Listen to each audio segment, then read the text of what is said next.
सुशांत सिंह राजपूत प्रकरण में एक तरफ सीबीआई दूसरी तरफ ईडी द्वारा जांच किया जा रहा है। मामला सुप्रीम कोर्ट में विचाराधीन है। जनता आपसे सच्चाई जानना चाहती है, क्या कहना चाहेंगे आप?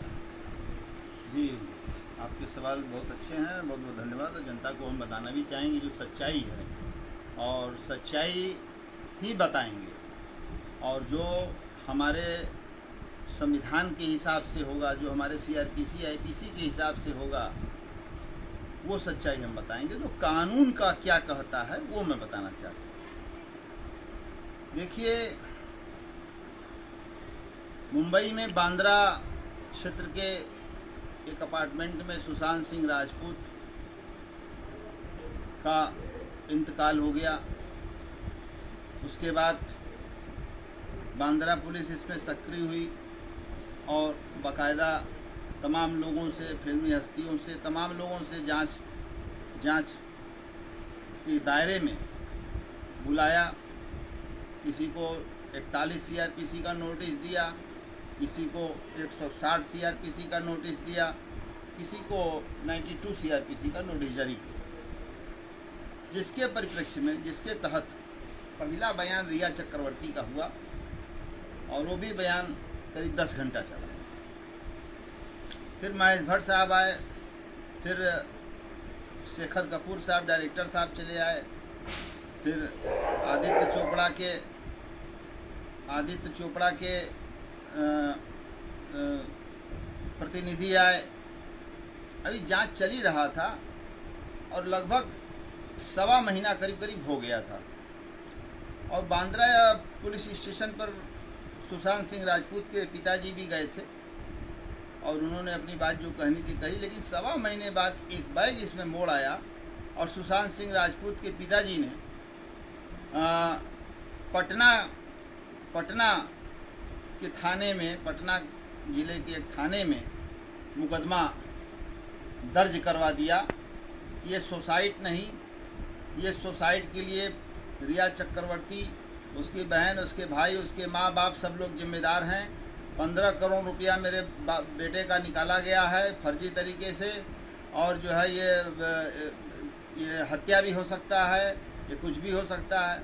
मुकदमा वहाँ दर्ज कर लिया पटना पुलिस ने।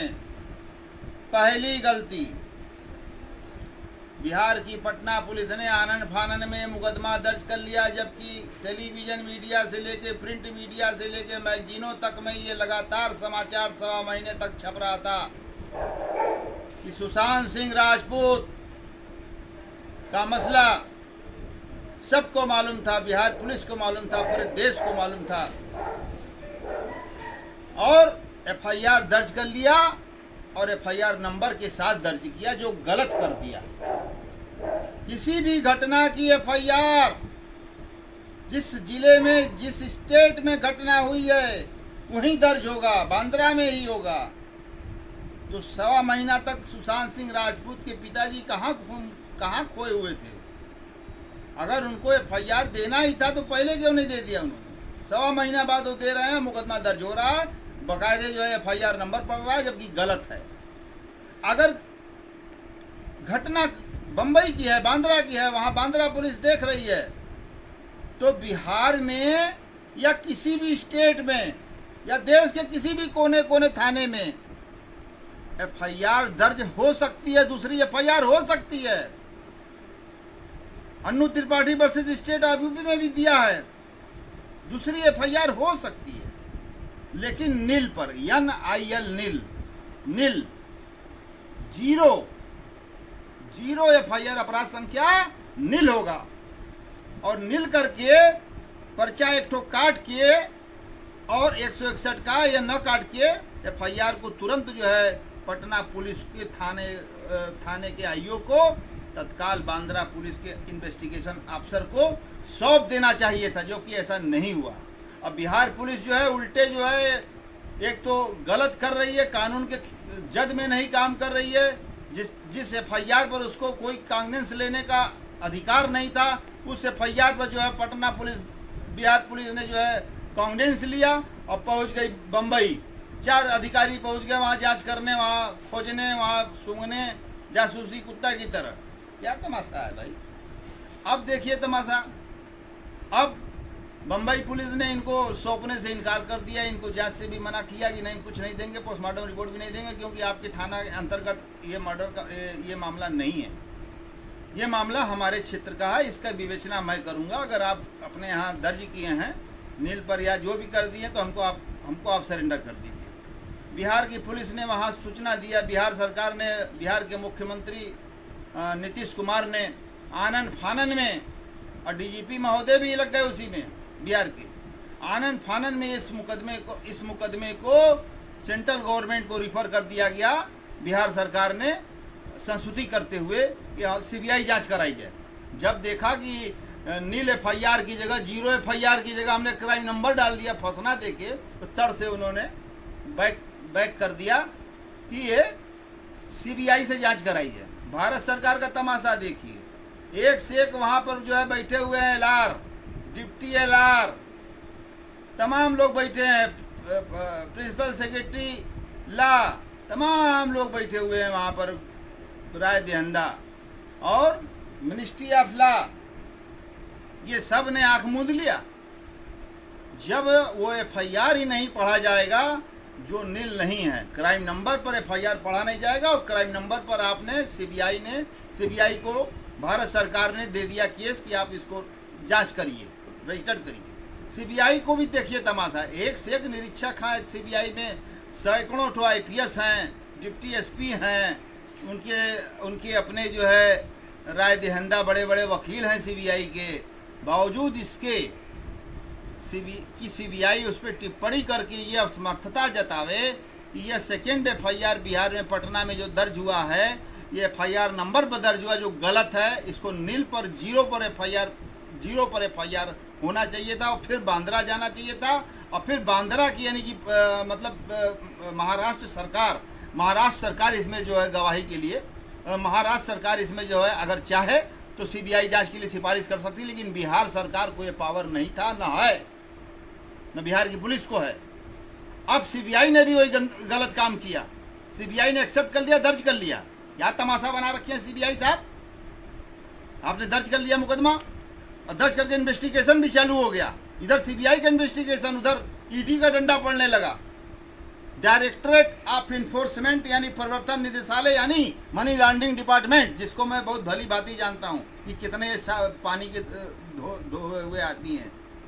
अब ये उधर सुप्रीम कोर्ट में रिया चक्रवर्ती का और भी जनहित याचिका दायर हुआ, और supreme court in this matter consider to honourable supreme court in this matter how can possible registered FIR registered case by CBI, registered case enforcement director प्रवर्तन निदेशालय है। माननीय उच्चतम न्यायालय की कोई गरिमा नहीं है, उन्होंने काउंटर मांगा, काउंटर दिया, और उसके बाद उच्चतम न्यायालय का माननीय सुप्रीम कोर्ट का फैसला आने तक इसमें न सीबीआई कुछ को न करना था, न बिहार पुलिस को करना था, न मुंबई को करना था, और न ही एनफोर्समेंट डायरेक्टरेट को कुछ करना था, प्रवर्तन निदेशालय को। प्रवर्तन निदेशालय इसमें जांच शुरू कर दिया। रिया चक्रवर्ती तलब हो, उनके भाई तलब हो, हैं 11-11 घंटा जो है आप रिया चक्रवर्ती 12-12 घंटा जो है आप 2 दिन जो है बयान ले रहे हैं बैठा के, 10 आदमी पूछ रहे हैं आप लोग, हैं ये क्या तमाशा बना रखे हैं। एक लड़की को रात को छोड़ा जा रहा है, चाहे जैसी लड़की हो, चाहे जैसी लड़की हो। मैं उसके कैरेक्टर पर नहीं जाता, मैं ईडी के कैरेक्टर की बात कर रहा हूं। 11-12 घंटे लड़की को बैठाया जाएगा, न उसको खाना है, न दाना है, न कुछ है, हरेसमेंट किया जाएगा, मानसिक हरेसमेंट किया जाएगा। क्या इसलिए कि उसने सुशांत सिंह राजपूत के साथ रहने की गलती की थी? क्या सुशांत सिंह राजपूत का कोई दोष नहीं है? क्या सुशांत सिंह राजपूत ने अपनी बहन के नाम से 4 करोड़ रुपया इन्वेस्टमेंट नहीं किया, एफडी नहीं किया? और अब ईडी कहती है, कल का स्टेटमेंट है ईडी का सब पूरी जांच उपरांत, कि 15 करोड़ का जो आरोप सुशांत सिंह राजपूत के पिताजी ने लगाया है वो बिल्कुल गलत है। 15 करोड़ रुपया का कहीं ट्रांजेक्शन नहीं है, 10 करोड़ नहीं है, 5 करोड़ नहीं, 2 करोड़ नहीं है, 70-75 लाख का ट्रांजेक्शन हुआ है। भांग का गोला खा के सुशांत सिंह राजपूत सोए थे क्या? ऐसे कोई कैसे हो सकता है भाई? 1.5 साल एक लड़की ने अपना आपके साथ रही है, हाँ, आपके साथ रही है तो क्या खर्चा करेंगे? अरे शाहजहां ने अपनी महबूबा मुमताज के लिए इतना बड़ा ताजमहल अखबार बनवा दिया, तो उसके लिए शाहजहां को जिम्मेदार मानते हुए औरंगजेब ने उनको गिरफ्तार करवा लिया अपने बाप को, और कहा जितना रुपया तुमने इसमें खर्चा किया, दिनार खर्चा, जितना इसमें सोने का सिक्का खर्चा, वो साले आधा खजाना खाली कर दिए माल के चक्कर में, अपने महबूबा के चक्कर में ताजमहल बना रहे हो। जनता भी बड़ी खुश हुई और उसी ताजमहल में शाहजहां को बंद कर दिया गया और सिर्फ एक अनाज देने की बात की गई, वो चना था। चना खाते खाते कई दिन जिएगा आदमी, मर गए शाहजहां। तो मैं कहना क्या चाहता, उस लड़की का कुछ नहीं गया, इज्जत नहीं गया, आबरू नहीं गया, है? उसका इज्जत आबरू नहीं गया। लिव इन रिलेशनशिप में वो रह रही है, हाँ? उसने तो कोई सुखे नहीं दिया। सुशांत सिंह राजपूत ने तो उसके साथ कुछ किया ही नहीं। उनके आज घर वाले चिल्ला रहे हैं 4 करोड़ उनकी बेटी ली, क्यों नहीं उनके पिताजी FIR में लिखे इस बात को? FD की बात क्यों छिपाए? क्यों छिपाए? कुल मिला जुला कर, चाहे रिया चक्रवर्ती हो, चाहे उसका भाई हो, और चाहे इसकी बहनें हो, चाहे इनके पिताजी हो, कुल मिला जुला कर उसके कमाई को नोचना खसोटना खाली था। और कहीं से सुन लिए 15 करोड़, कहीं पहुंचो साले को 5 करोड़ मिल जाए मरने के बाद, चलो ले लेंगे, फ्लैट ले लेंगे, हाई लेंगे, हाउ ले लेंगे। क्या तमाशा बना रखा है भाई, हैं? आप इस तरह से एक महिला को इस तरह से, आप इस तरीके से जो है पूछताछ के नाम पर जो है 12-12 घंटा बैठाया जाएगा, हैं? कॉमन लेटरिन बाथरूम में उसको भेजा जाएगा ताकि यूरिन ट्रैक्ट ऑफ इन्फेक्शन हो जाए उसको। क्या तमाशा बना रखे हैं ईडी के लोग। मामला ऑनरेबल सुप्रीम कोर्ट में पेंडिंग है, कल सुनवाई है। कल सुप्रीम कोर्ट ने मांगा है कि आप लोग जो कुछ देना है बिहार, मुंबई, CBI लिखित दे दे। तो ये this matter is related to contempt of court, एक कंटेम्पचुअस है, एक कंटेम्प्ट ऑफ कोर्ट की परिधि में आता है जो ईडी ने पूछताछ किया है, जो CBI ने रजिस्टर्ड किया है। बिहार की FIR पर आप काम कर रहे हैं, सारा जो है सिस्टम जो है पूरा एकदम मिला हुआ है? डाकू की तरह पूछताछ हो रही है लड़की से। क्या 4 दिन जो है 4-4 घंटे तक आप बातचीत पूछताछ नहीं कर सकते थे? ईडी वालों को मैं भी जानता हूं, पहचानता हूं, भी दिखा रहा हूं कि करनी, कथनी और करनी बता रहे। अब देखिए ईडी का हम आपको दिखा रहे हैं। ईडी के एक डिप्टी डायरेक्टर हैं सुशील शर्मा जी, लखनऊ में उस समय थे। ये 7/10/2017 का है। ये RS यादव, निलंबित ARTO RS यादव तमाम नामी बेनामी संपत्ति के नाम पर गिरफ्तार हुआ था। चंदौली पुलिस के द्वारा मुकदमा इसके खिलाफ कायम हुआ था 138/17, 386, 120, 37/13, 8/11 भ्रष्टाचार निवारण अधिनियम 1988। ये निलंबित ARTO, ये मैंने 7/10/2017 को ये मैंने जो है ये प्रवर्तन निदेशक प्रवर्तन निदेशालय ईडी भारत सरकार नई दिल्ली को मैंने भेजा। ये RS यादव निलंबित ARTO, जिसका 500 करोड़ का आकलन माननीय उच्च न्यायालय इलाहाबाद ने किया है और 2 बार बेल खारिज हो चुका है उसका। उसके बाद इस पत्र पे डिप्टी डायरेक्टर सुशील शर्मा जी का फोन मेरे पास आया, कई बार आया, हमारी उनकी कम से कम 40 बार बात हुई होगी। ईडी के डिप्टी डायरेक्टर लखनऊ में जो बैठते हैं सुशील शर्मा जी, तो हमसे उन्होंने कागजात मांगते गए। हम कैसे कैसे निकलवा के बेनामी नामी जितनी संपत्तियाँ थी सब निकलवा कर मैंने उनको मुहैया कराया। उनका एक आदमी आता था ऑफिस से, वो ले जाता था। फिर उन्होंने कहा कि न्यायिक जी ऐसा है कि हम लोग बनारस आना चाहते हैं और RS यादव के जितने नामी बेनामी ट्रांजेक्शन की जितने भी ज़मीन जायदाद हैं सब आप देखें। हम मैं सब देखा हूँ, क्या आपको हम लोगों को चल के ज़रा दिखा दीजिए, आपकी निशानदेही पर हम लोग ज़रा उसको पहचान लें। तो ये हुआ कि ठीक है, इनकम टैक्स ऑफिस के सामने हम लोग पहुंच के फ़ोन करेंगे, वहाँ आप आ जाइएगा। वहाँ जब मैं पहुंचा तो उन लोगों ने अपनी गाड़ी में मुझे बैठा लिया, मैं उनकी गाड़ी में बैठ गया। मैंने सबसे पहले RS यादव का घर दिखाया। घर के बगल में 10 बिस्वा यानी कि 30 करोड़ की संपत्ति मैंने दिखाया कि एक देखिए ये है। उसके बाद आशापुर पेट्रोल टंकी के पहले जो बंद हो चुका है उसके पहले मैंने दिखाया कि ये देखिए 1.5 बीघा में ये होटल बनवा रहा था, होटल वेस्ट इन, जो उसके नौकर उसके ड्राइवर महेंद्र मौर्य के नाम से वेस्ट इन होटल, वो उसका मैंने मुआयना कराया। और वहाँ जो था आशापुर की जो बड़ी भारी संपत्ति थी जिस पे इसका होटल बन रहा था, मैंने रुकवाया। वो राजमन नाम के एक इसके गांव के पुरोहित थे, उनके नाम से लिया था, एक गरीब आदमी के नाम से लिखवाया था। उसके बाद सिसवा बाबतपुर में दो बड़ी बड़ी प्रॉपर्टी बाबतपुर एयरपोर्ट के सामने इसके साले के नाम से था, वो मैंने दिखाया। गोरखपुर के माल का कागज दिया जो इसका माल है। उसके बाद तिवरान गांव का जिसने पूरा आधा गाँव खरीद लिया, उसके बगल गांव खरीद लिया, सब खरीद लिया, वो मैंने कागज दिया। मैंने दिल्ली नोएडा के 4 फ्लैटों का कागज दिया ईडी को। अरे ये लोग कोई मेहनतें नहीं करते हैं, कुल निकालिए, कुल हम ही लोगों से निकलवाएंगे, दीजिए, कार्रवाई करेंगे। हमने दिया। हमने इन्फोर्समेंट डिपार्टमेंट पर, प्रवर्तन निदेशालय पर आंख मूंद कर भरोसा किया। हमने सोचा है बहुत ईमानदार लोग हैं, बहुत ईमानदारी से काम कर रहे हैं। हमारे ही दिए गए एफआईआर पर इन लोगों ने जो है उसके चार्टर्ड अकाउंटेंट के घर पर और ऑफिस में छापा मारा, और उसी दिन दिलीप जायसवाल दारू वाले के ठिकाने पर छापा मारा, रुपया बरामद किया, ठीक, नो गिरफ्तारी। उसके बाद साहब पता क्या चलता है हमको, एक अधिकारी के द्वारा, एक अधिकारी जो उनमें से आया था 6 लोगों में से जो, तो उसने हमें बताया, हमने कहीं कार्रवाई नहीं हो रही है, संपत्ति को सीज नहीं किया जा रहा है, सब कुछ खुला खुला है।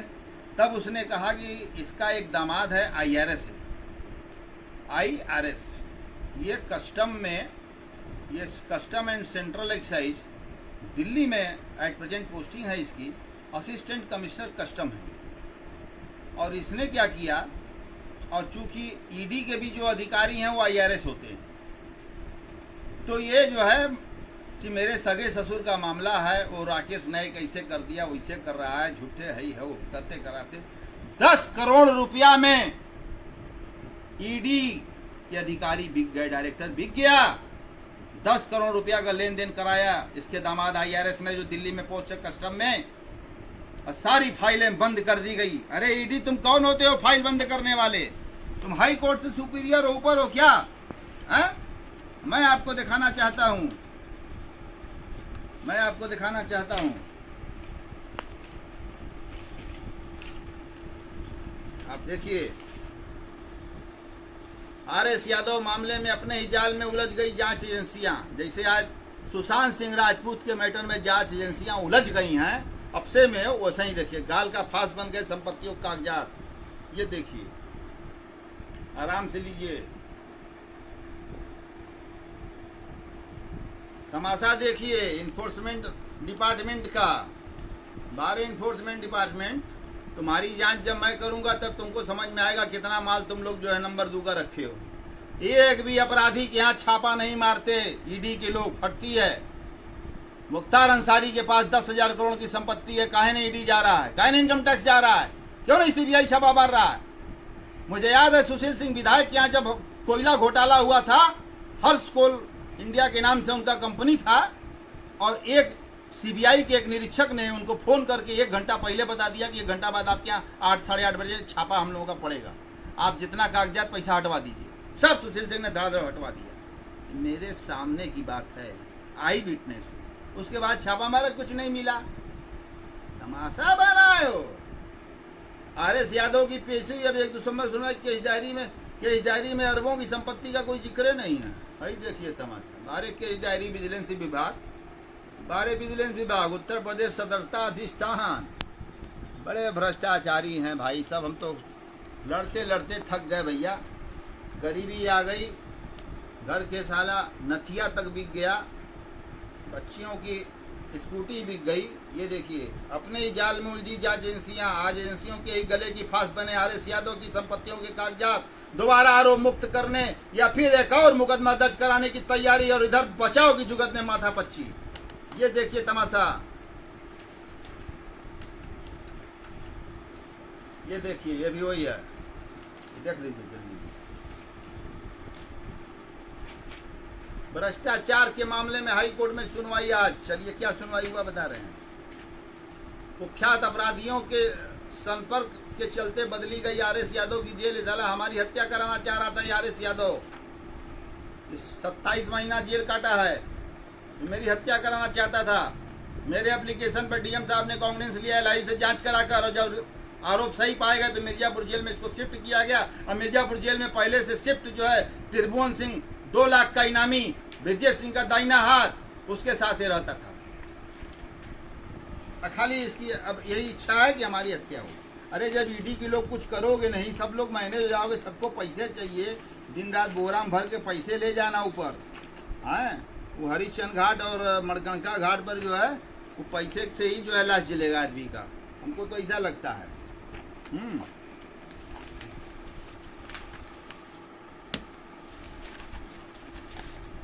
अब तमाशा देखिए, हाई कोर्ट क्या कह रही है। जिसको हाई कोर्ट ने कॉन्फिडेंस ले लिया, आरएस यादव की, अमर उजाला फ्रंट है, 5 दिसंबर 2017, आरएस यादव की संपत्तियों की जांच हो, हाई कोर्ट ने दिया आदेश। प्रथम पेज के शेष आरएस यादव।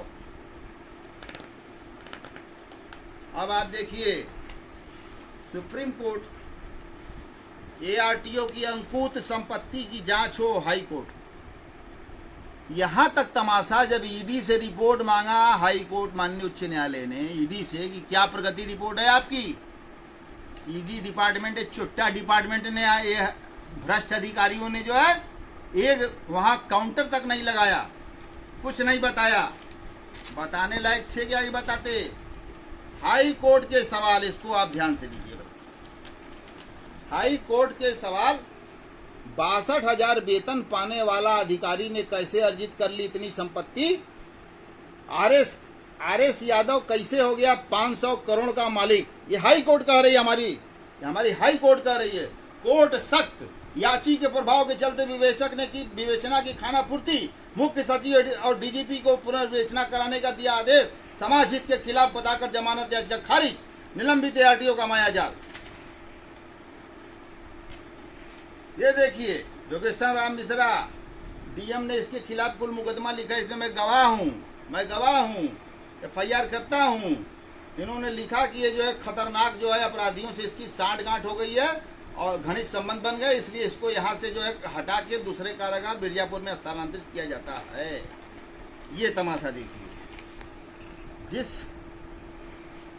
बारे ईडी मेहनत राकेश न्यायिक करें, बोझा हम डो में, अब पैसा आप खाओ, छोड़ दो। अब ये देखिए तमाशा, ये देखिए, 2 बार हाई कोर्ट इलाहाबाद ने आरएस यादव का, एक बार नहीं, भ्रष्टाचार के आकंठ में डूबे आरएस यादव का 2 बार बेल खारिज कर दिया। ये देखिए, having due regard to the facts of circumstances of the case, I am of the view that it is not a fit case to release the applicant on bail. Accordingly, the bail application is rejected. The trial is expedited to be concluded 1 day to day basis without 1 day to day. Day to day कहा, आज तक यहाँ का जो है anti corruption का जज जो है वो करप्शन में खुदे बैठा है, आज तक डे टू डे चलाया ही नहीं, गवाही नहीं करा रहा है। 12 जज साहब एंटी करप्शन के जज बनकर खुदे करप्शन में डूबे हुए हैं, देख लेंगे। चलिए, आज लोग बने हैं आप लोग। अब ये देखिए भैया, दूसरा बेल एप्लीकेशन भी राधेश्याम यादव का, लंबा लिखा पढ़ी करते हुए कि 500 करोड़ का आदमी ये 62,000 का तनख्वाह पाने वाला कैसे पड़ा। For the reasons state here in above I am of the opinion that the applicant is not entitled to be enlarged on bail at this stage in interest of society.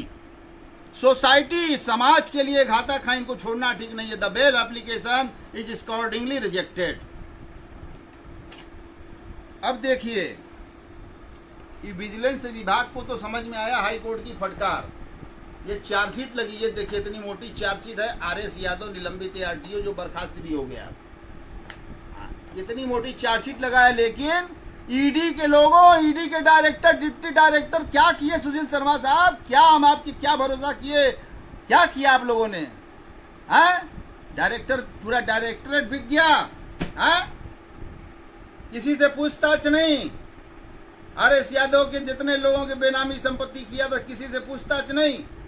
ED और रिया चक्रवर्ती से 12-12 घंटा पूछताछ हो रहा है। एक लड़की से रात को छोड़ा जा रहा है 12-12 बजे, अकेले सुनसान गलियों में। हैं, क्या वो महात्मा गांधी की हत्या किया क्या नाथूराम गोडसे की तरह? क्या वो कुसुमा 9 डाकू है क्या?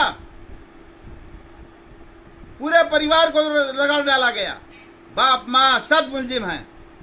हैं? मैं डरने वाला नहीं हूं, मैं डरने वाला नहीं हूं कि मैं डरने वाला हूं कि बिहार वर्सेज मुंबई में नहीं देखने वाला हूं। मैं राकेश न्यायिक हूं और राकेश न्यायिक रहूंगा। सत्य की लड़ाई लड़ूंगा, सत्य में जयते होगा।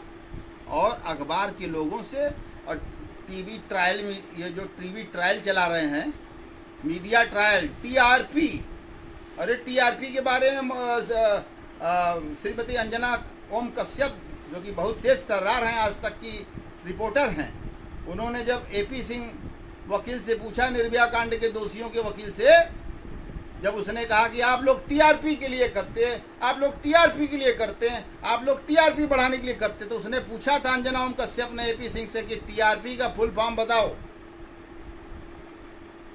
5 बार कही कि बताइए आप, पहले टीआरपी का फिर बात होगी, तो कहा कि हमें नहीं मालूम है।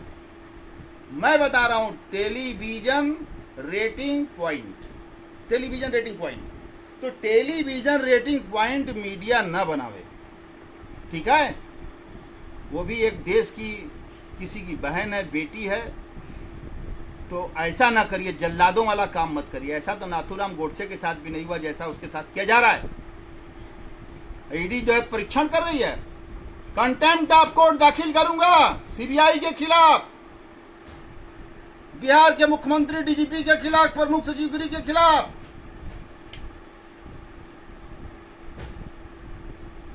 This matter is contemptuous.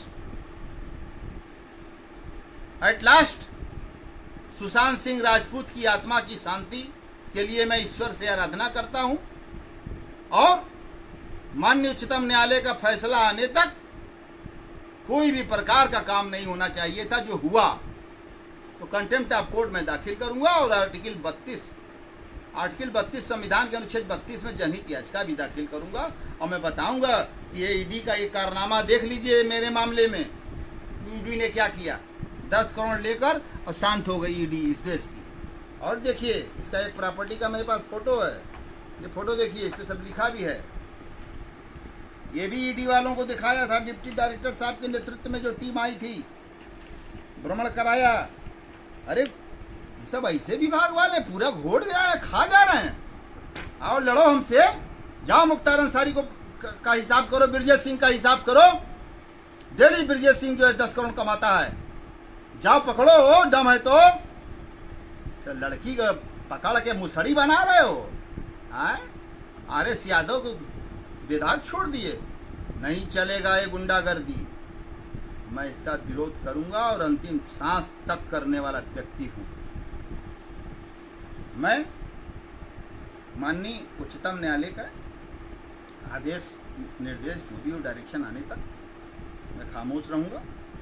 Direction होने के बाद मैं निर्णय लूंगा कि मुझे जनहित याचिका इसमें मेरा लाई करेगा कि नहीं, और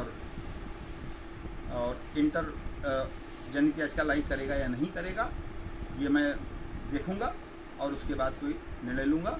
और अपनी वाणी को विराम देने से पहले महात्मा गांधी अमर रहे, नेताजी सुभाष चंद्र बोस अमर रहे, भगत सिंह, शहीद भगत सिंह अमर रहे, राजगुरु अमर रहे, और अशफाकुल्ला खां अमर रहे, मौलाना अबुल कलाम आज़ाद अमर रहे, लौह पुरुष वल्लभ भाई पटेल जी अमर रहे, और हमारे देश की सेना जो सरहदों पर लड़ते हुए शहीद हुई है वो भी अमर रहे, हमारे किसान जो भुखमरी के कगार पर आकर जो है आत्महत्या किए वो भी अमर रहे। जय जवान जय किसान। न्यायपालिका जिंदाबाद। Chief justice of India justice Bobde जिंदाबाद।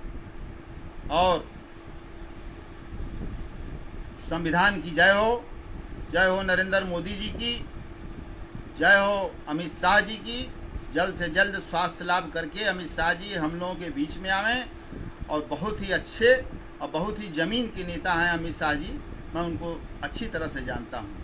वो जल्द से जल्द ईश्वर से कामना है कि वो स्वस्थ होकर आकर समाज में काम करें, और इस केस को भी ज़रा कस के देखें। बॉलीवुड के जितने लोगों ने अत्याचार सुशांत सिंह राजपूत पर किया है, उनको जेल भेजने का काम भी माननीय अमित शाह और माननीय नरेंद्र मोदी जी करेंगे। और माननीय योगी आदित्यनाथ की जी भी जय हो, महाराज जी की जय हो। बहुत बहुत धन्यवाद।